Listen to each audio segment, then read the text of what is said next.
Back here now, man. Backstage the Forbes 30 Under 30 in Detroit. Everett Teller. Thank you, man, for joining me first. And secondly, congrats again to becoming a new CEO of Kickstarter. Make sure y'all download the app. He asked me to say that, right? Make sure you download the app. Do that. Congrats, man. It's a big deal. Yeah, thank you. It's still settling in. This is, day 6 for me in terms of work days, and it's humbling to be in this position, to be at a platform that impacts so many people in a positive way, and to be able to come here at the Forbes 30 Under 30 Summit. This is my first speaking engagement as CEO of Kickstarter, and to be in front of thousands of incredible young leaders. It was just a great opportunity. Absolutely. Yeah. What's it like to be a CEO, man? I know we was off camera chatting about you can start your own LLC and be a CEO, but it's not the same. Like, you're a CEO of an established company, man. Yeah. What is that like? It's a huge responsibility. For all of the love that I got last week, I also got critiques from the company. I got a lot of feedback. I am now the person, when people have a problem, I am the person. And what people don't understand being in a CEO role is that everything's your fault. Everything's your fault. No matter what, you have to be able to take that responsibility. It's a huge responsibility that comes with that. And so there's the glitz and glamour, but what people don't realize is that it's a huge responsibility. You're responsible for so many people, but then you're also responsible for a platform that impacts millions of people, or at least in my regard. So for me, that's a lot of responsibility. Every day I wake up and I have to make sure that I'm doing what's best for them, right? Like, a lot of times you in your life become secondary because you have a responsibility, a huge responsibility to your users, to your employees, to their families, and everybody that impacts. So that's the big responsibility. On the other side, it's cool to be the boss. Absolutely. It's cool to be the boss. Yeah, but yeah. I was gonna say, but it's cool to be the boss, but often you've never taken a private jet before. You never take a private plane, man. I'm gonna need you as CEO now to take that private plane. Listen, man. But listen, this is where the responsibility comes in, right? Yeah. It's because you lead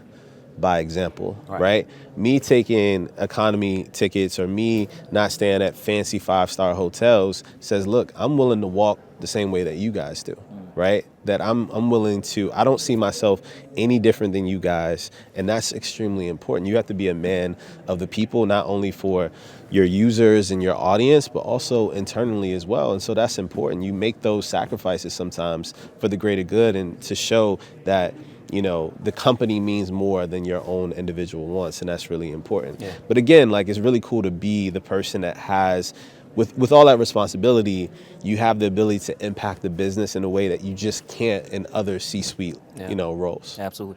How do you scale a company? Like, what is that like? I hear the phrase all the time, and I know what it is, but how do you do it? Well, it depends. Are you talking about scaling a company that's Kickstarter size and growing it, or small? Both. It really fundamentally comes down to understanding people.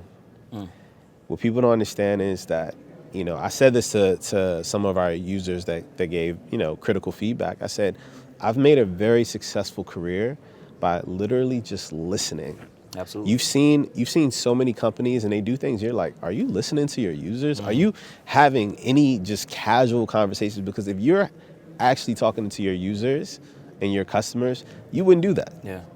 And the data doesn't even reflect that, right? And so for me, I think scaling a company always comes down to what we just talked about on stage, finding product market fit, being able to effectively reach people where they are, right? You need to know where your communities, your users, the people that you need to reach are at. Right. If you're trying to build a company that is, for maybe an older crowd, you probably shouldn't be on TikTok, right? Like, you should understand your audience, where they live in these online communities, and be able to engage them effectively, but then also bring them into experiences that are going to be engaging and keep them retained.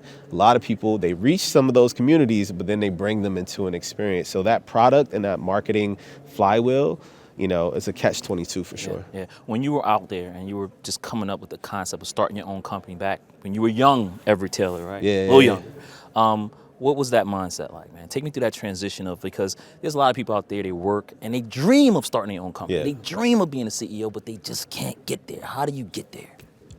Honestly, you just gotta have the willpower. What's interesting about Kickstarter, and what inspires me so much about Kickstarter, is that we actually give people a platform where they don't have the excuse. Yeah. if you need money and you need the resources, it's right here. And for me, I just never allowed myself to have or make excuses for myself. I never allowed myself to get down on myself. If I had an idea or something that I felt was a great idea, I wanted to go for it. There's a bunch of companies that didn't work out or I didn't get funding for. I just met a few VCs over here before I went on stage, and I was like, hey, you guys actually turned a company I co-founded down a few years ago, you know? What was their reaction when they saw you? Was it like, They were like, what, really? Yeah. You know, they were surprised, and they were like, wait, we got to get you to meet, someone. And I'm like, that's part of the process. And so I've had a lot more failures than wins. But what I will say where I've been effective at is that I haven't built these multi-billion-dollar companies that I founded, but I've been able to identify a problem, be able to find out where those users live, and create products that had product market fit that were actually effective, and be able to scale to, smaller profitable companies, not at the size of Kickstarter, but still smaller profitable companies. And, we were with Haroon on stage. He's a G. I mean, he's amazing. He's incredible. Absolutely. Most people can't sell a company for $1 billion. No. But listen, I tell people all the time, have smaller goals, right?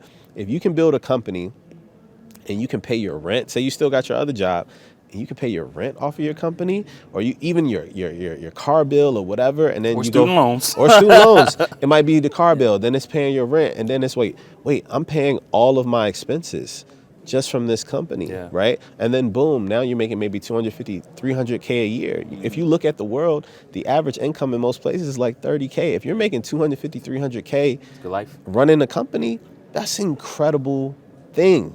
And so I think sometimes we have unrealistic standards, and it doesn't have to be that way. Run your own race. You don't have to be like anybody else, and just continue to climb and move up. Yeah, and part of that human part of it too, the people side, right? You say the willpower, right? Yeah. You have to have that. But then another thing that especially you live by, humility. Yes. Right? The humility side of it. Going into a door and knowing you don't know everything, right? Exactly. Why is it important to keep that humility, and especially at a high level?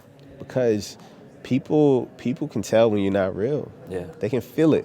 What's interesting about Kickstarter, one of our biggest categories is like games and tabletop games and stuff like that.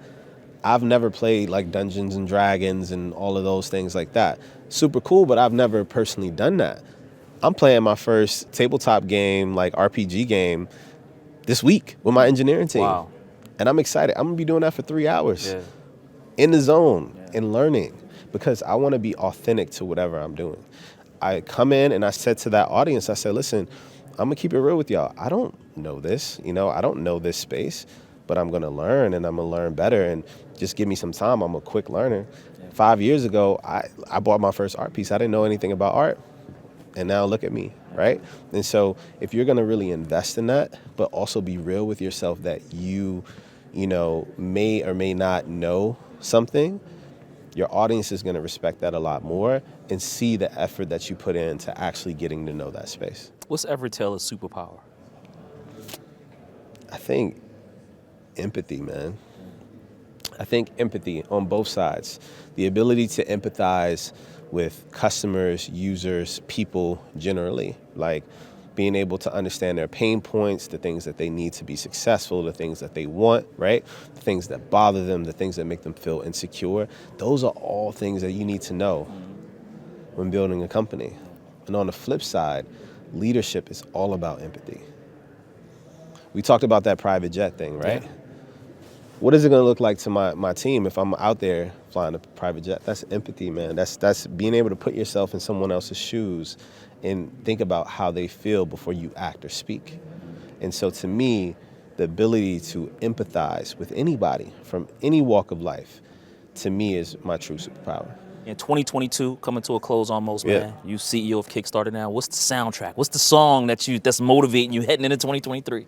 Oh man, you know what? It's Click. It's Click by Jay-Z, Big Sean, Kanye, because I can't do it alone. I can't do this alone. Like, I have to have an amazing team, and so I want to get them hyped up. I want to get hyped up and know that like we're in this together. And you know the lyrics. I'm not gonna say it, but we're gonna kill it, man. Absolutely. Everett Taylor, thanks, my brother. Thank you, man. Appreciate it. Appreciate it.